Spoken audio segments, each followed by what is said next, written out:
There is also new urgency to a nationwide crisis, prompting a special warning in an Ontario city of about 55,000 people. Belleville police caution the public to avoid unnecessary travel downtown after more than a dozen people overdosed in less than an hour. CTV's Heather Wright on the spike and the warnings to other cities. The calls began coming in at around 2:30 Tuesday afternoon.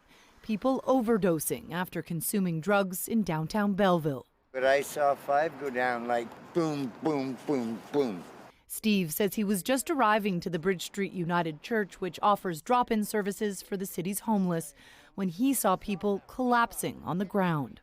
Between when they inhaled and between when they went down, I'd put a high end on 5 minutes.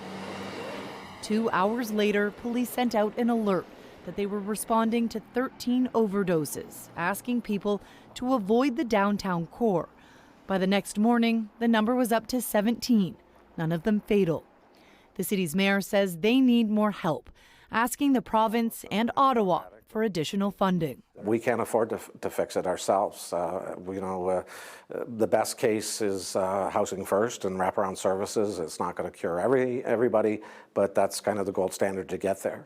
It's devastating. Todd Buchanan works with people struggling with addiction and says there needs to be a new approach to tackle this crisis. It comes from community services, it comes from policing, it comes from the government's willingness to look outside the box and try and find solutions that may seem on the surface to be perhaps controversial. Officials in cities and towns right across the country say they are seeing a drug supply becoming increasingly more toxic. Ottawa Public Health says there were 22 suspected overdose deaths in January alone. Contributing to that increase, xylazine, a tranquilizer used for elephants, making its way into the drug supply. When people are bringing their samples of fentanyl in to be tested, it's almost found in one of every second or third sample as of the last 10 days or so.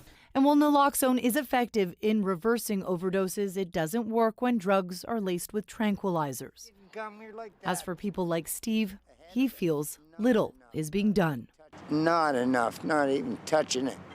A call for help from one city struggling with a problem many others are facing. Heather Wright, CTV News, Belleville, Ontario.